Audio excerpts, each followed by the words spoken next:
बस एक भाई आज तो मैं गई, मतलब भगवान जी मेरे साथ ऐसा कैसे कर सकते हैं कि इतनी मेहनत मैंने अपनी ज़िंदगी में किसी चीज़ के लिए नहीं करी थी और मेरे साथ ऐसा कैसे हो सकता है? मतलब मेरी किस्मत इतनी खराब कैसे हो सकती है कि सबसे डरावना और खतरनाक एग्ज़ाम अगर कोई हो सकता है, तो वो होता है आपके मेडिसिन का फाइनल ईयर का practical exam. I got the strictest examiner who was going to take my viva in just like half an hour and now I'm getting a case of CVS जिसमें बिल्कुल revise नहीं कर पाई। Hi guys, welcome or welcome back to my channel। मेरा नाम है doctor उदिता खन्ना और जो लोग मेरे चैनल पे नए हैं मैं उन्हें बता दूं कि मैंने अपनी MBBS KMC मणिपाल से लास्ट ईयर कंप्लीट करी थी। आज मैं एक ऐसे इंसिडेंट के बारे में बात करने वाली हूँ जो इंसिडेंट मैं अपनी जिंदगी में कभी नहीं भूल सकती। ये मेरी पूरी MBBS लाइफ का एक बहुत ही यादगार मेमोरी है मेरे लिए और ये मेमोरी मैं डेफिनेटली सबके साथ शेयर करना चाहूंगी। भी इंसान मेडिकल कॉलेज में रहा है, जिसने भी MBBS करी है उसे पता है ये चीज कि सबसे डरावना और खतरनाक एग्जाम अगर कोई हो सकता है तो वो होता है आपके मेडिसिन का फाइनल ईयर का प्रैक्टिकल एग्जाम। और मैं पर्सनली बहुत ही ज्यादा डरी हुई थी उस एग्जाम से। जिस दिन मेरा फाइनल ईयर स्टार्ट हुआ था उसके पहले दिन से मुझे इतना ज्यादा डर लगता था प्रैक्टिकल से, क्योंकि देखो इनिशियल हाफ तो मेरा जो कॉलेज लाइफ का था, मेडिकल MBBS लाइफ का था, वो कोविड में चला गया। तो हमारी बहुत सारी क्लिनिकल पोस्टिंग्स ऑनलाइन हो रही थी, मतलब नो पोस्टिंग, क्योंकि आप ऑनलाइन क्या ही सीख सकते हो, है ना। और उसके बाद due to some personal reasons मैं बहुत ज्यादा सीरियसली अपनी क्लिनिकल पोस्टिंग्स को नहीं ले पाई थी थर्ड ईयर तक और मुझे कॉन्फिडेंस मेरा बहुत गिर चुका था। मुझे लगता था भाई मुझे कुछ भी नहीं आता है, बहुत ही ज्यादा डाउन फील होता था मेरे को, टू बी वेरी ऑनेस्ट। और मतलब मुझे लगता था थियोरेटिकली मुझे बहुत कुछ आता है, लेकिन जब मैं करने जाती हूँ कुछ भी परफॉर्म, कुछ भी एग्जामिन करने जाती हूँ तो भाई मुझसे कुछ होता ही नहीं है।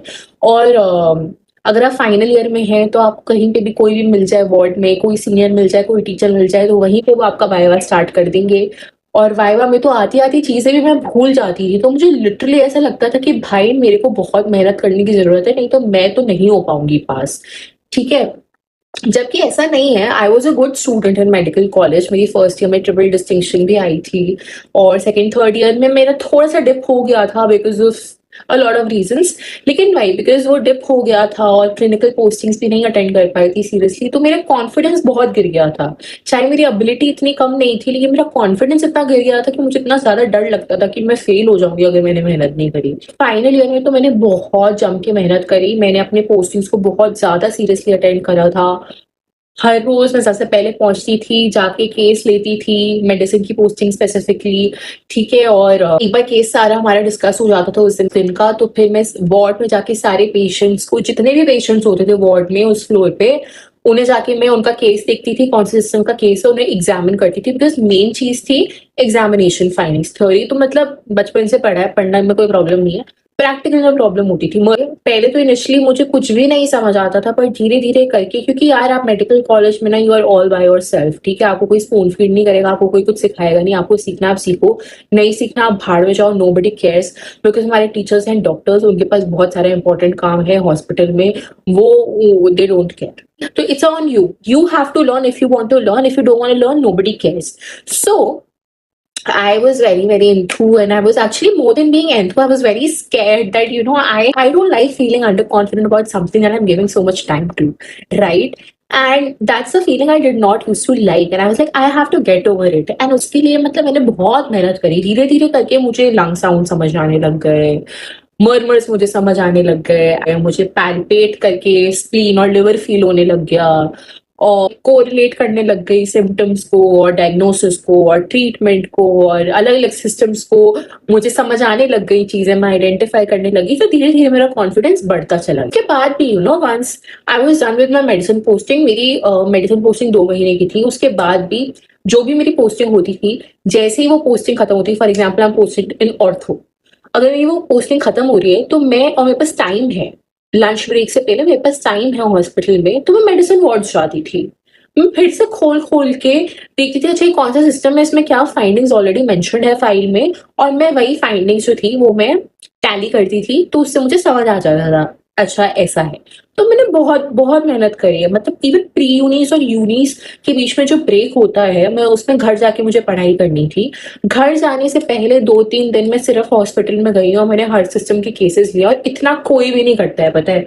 और मैं डराना नहीं चाहती, इतना करने की जरूरत भी नहीं है। मैं बहुत ऑब्सेस हो गई थी, मतलब मैं बहुत डर गई थी, इसलिए मैंने इतना सब कुछ किया। आप इससे आधी मेहनत भी करोगे तो भी पास हो जाओगे फाइनल ईयर में, इतना इतना करने की जरूरत नहीं होती। बट मैं आपको बता रही हूँ मैं किस एक्सट्रीम तक चली गई थी, क्योंकि मुझे इतना डर लग रहा था। Now coming to my final year practical day. तो मेडिसिन का प्रैक्टिकल था मेरा, 2 दिन की छुट्टी मिली थी प्रिपेयर करने के लिए मेडिसिन की प्रैक्टिकल से पहले। और मतलब बहुत ही नेवर एंडिंग सिलेबस होता है मेडिसिन का, तो आप तो नहीं कर सकते हो सब कुछ रिवाइज। तो वी वर जस्ट लाइक कि ठीक है, हम प्रो फॉर्मा सारे रिवाइज करेंगे। मैं और मेरी फ्रेंड साथ में पढ़ रहे थे ना। एक्चुअली अगर आप फाइनल ईयर में हो तो प्रैक्टिकल से पहले अगर आप अपने 1-2 दोस्तों के साथ बैठ के पढ़ सकते हो तो वो बहुत हेल्प करता है। साथ में पढ़ रहे थे तो हम एक दूसरे पे एग्जामिनेशन कर लेते थे हर सिस्टम की, और हर सिस्टम के जो पहले प्रोफॉर्मर्स और जो इंपॉर्टेंट केसेस होते थे वो हम डिस्कस कर रहे थे। लेकिन इतना कुछ होता है, इतना भी प्रैक्टिकल बुक में भी हर सिस्टम में इतनी सारी चीजें लिखी होती कि करने में इतना टाइम जाता है, 2 दिन तो बिल्कुल इनफ नहीं है। तो हम लोग क्या करते हैं, हमें जो चीज सबसे टफ लगती है हम उसे सबसे एंड के लिए छोड़ देते हैं। और जब हम एंड के लिए छोड़ते हैं तो एंड तो कभी आता है नहीं, तो वो चीज छूट ही जाती है। तो मेरे साथ यही हुआ। मुझे सबसे ज्यादा प्रॉब्लम जिस सिस्टम में होती थी वो थी सीवीएस, कार्डियोवैस्कुलर सिस्टम। ठीक है, सिस्टम इज बेसिकली आपके हार्ट और आपके ब्लड वेसल से रिलेटेड जो भी चीजें होती हैं, ठीक है। सीवीएस के केसेस भी बहुत कम होते थे वार्ड्स में। हमने मतलब पूरी 2 महीने की पोस्टिंग में हार्डली 2 या 3 केसेस देखे होंगे, और उसमें मर्मर तो कभी समझ ही नहीं आती थी। मतलब I think pan systolic murmur के अलावा मुझे और कोई मर्मर कभी समझ ही नहीं आती थी। उसमें इतनी सारे टाइप की पल्सेस और ये और वो इतनी सारी चीजें होती थी कि भाई मेरे को तो मुझे लगता था कि यार मुझे नहीं मिला इसका इतना ज्यादा एक्सपोजर, इतने सारे केसेस नहीं मिले, तो सिर्फ थ्योरी पढ़ के मैं नहीं प्रैक्टिकल इतना अच्छे से कर सकती। मुझे कॉन्फिडेंस नहीं था सीबीएस में। यही प्रे करके गई थी कि बस भगवान जी, मैंने इतनी मेहनत करी है पूरे साल, आप बस सीबीएस का केस मेरे को मत देना, मेजर केस। बेसिकली हमारा एक मेजर केस होता है, 2 माइनर केस होते हैं। और मैं गई एग्जाम हॉल पे, वार्ड में। उस दिन उस दिन सबसे स्ट्रिक्ट एक्सटर्नल एग्जामिनर जो थी, हमारे पूरे बैच में जितने भी दिन थे मेडिसिन का प्रैक्टिकल, उसमें जो सबसे स्ट्रिक्ट एक्सटर्नल एग्जामिनर आई थी वो मेरे प्रैक्टिकल एग्जाम के दिन आई थी। और मुझे केस मिलता है, चिट से मैंने उठाया और मैं उन अंकल के पास गई, ओल्ड अंकल थे।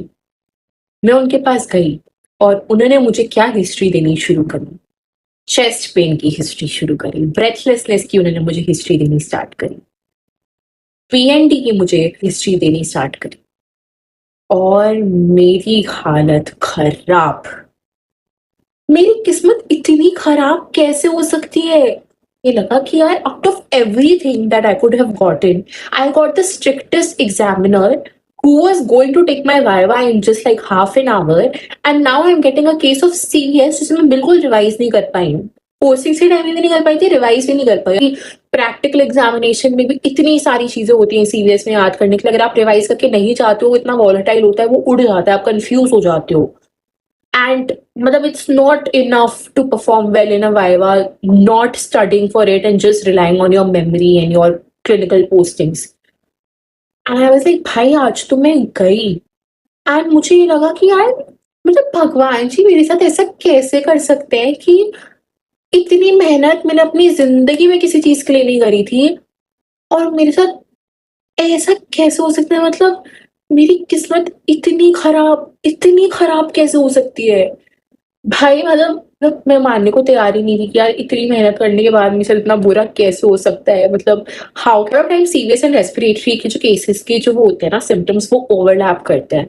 तो आई वाज लाइक कि नहीं let me just check and rule out the respiratory history. History में तो कफ की हिस्ट्री मुझे नहीं दी उन्होंने, स्पूटम की हिस्ट्री मुझे नहीं दी, फीवर की हिस्ट्री उन्होंने मुझे नहीं दी, उन्होंने कोई हिस्ट्री नहीं दी रेस्पिरेटरी के इन्फेक्शंस की। बट मैंने एक चीज करी, मैंने उन्हें एग्जामिन किया। बिकॉज देखिए पेशेंट्स बहुत बार गलत हिस्ट्री, वेग हिस्ट्री दे सकते हैं। एक तो कम्युनिकेशन बैरियर भी रहता है। देखो मुझे कन्नड़ा आती है, बेसिक कन्नड़ा मैं कर्नाटक में पढ़ती थी, हमें पढ़ना पड़ता था, ठीक है, ट्रांसलेटर भी थी। बट फिर भी ना थोड़ा सा ट्रांसलेट करने में थोड़ा सा इशू रहता ही है हमेशा। तो मैंने उन्हें ऑस्कल्टेट किया। जब मैंने उन्हें ऑस्कल्टेट करा तो मुझे बायलैटरल रोंकाई सुनाई थी। तो मैंने कहा अच्छा बायलैटरल रोंकाई है, और मर्मर मुझे कोई सुनाई नहीं थी। और मैंने उनसे बोला कि आप मुझे अपनी मेडिसिन दिखाओ, क्योंकि उनका ऐसा हिस्ट्री थी कि वो मल्टीपल टाइम्स एडमिट हुए हुए हॉस्पिटल में। पिछले साल भी 2-3 बार हुए थे, कुछ ऐसे उन्होंने मुझे बताया था। तो मैंने कहा अभी आप एडमिट हुए तो आप अपनी मेडिसिन मुझे दिखाओ। तो उन्होंने मुझे अपने मेडिसिन दिखाए और वो एंटीबायोटिक्स पे थे आई थिंक। तो तब मुझे ऐसे क्लिक हुआ कि हाँ, then it's most probably COPD exacerbation by like a lower respiratory tract infection. And तब मेरी जान में जान है कि भाई हाश, oh my god, the universe cannot betray me like this. He was not giving me any respiratory history. He was giving me serious history. So obviously I couldn't write serious history and present respiratory symptoms क्योंकि वो तो contradict हो जाता।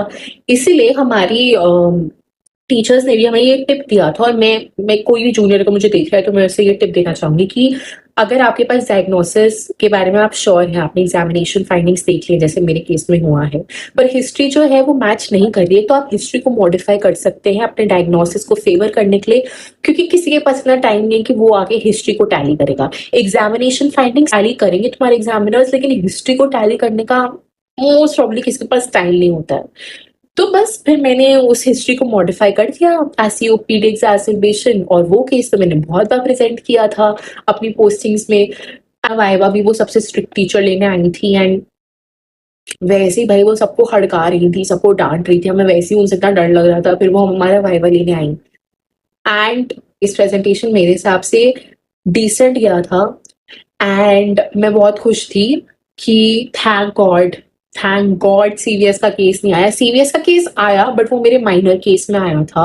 I think वो right heart failure का case था, लेकिन वो मैंने मैनेज कर लिया था क्योंकि वो माइनर केस था, उसमें से वाइवा था। तो आफ्टरनून में ये चीज हुई कि वो जो एक्सटर्नल एग्जामिनर थी जो बहुत स्ट्रिक्ट थी और सब उससे डर रहे थे, एंड शी सेड कि I really like your case presentation, you were very good, and that is why I take your viva from any topic that you like, that you are thorough with, you choose. That was like, I think, the last viva of the day of that day, and I felt so good because it was just not another exam for me. It was not another viva for me. It was just a way that I was regaining that lost confidence. जो मैंने confidence खो दिया था अपने में कि यार मैं नहीं कर सकती, मुझसे नहीं होगा, वो चीज को मैंने एक तरीके से गलत प्रूव करा, क्योंकि मैं नहीं चाहती थी कि मैं उस तरीके से अंडर कॉन्फिडेंट फील करती रहूं।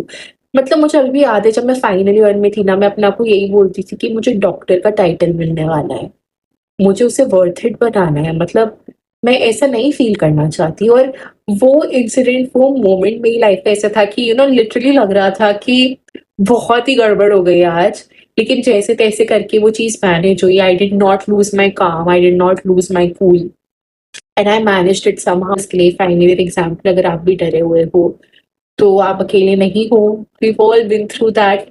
और कोई भी चीज इम्पॉसिबल नहीं है, और आपको एक ही चीज करनी है हमेशा लाइफ में, गिव अप नहीं करना है। अगर आप गिव अप नहीं करोगे then you will definitely find a way. A lot of other stories that I will be sharing in my upcoming videos, so stay tuned. Bye guys.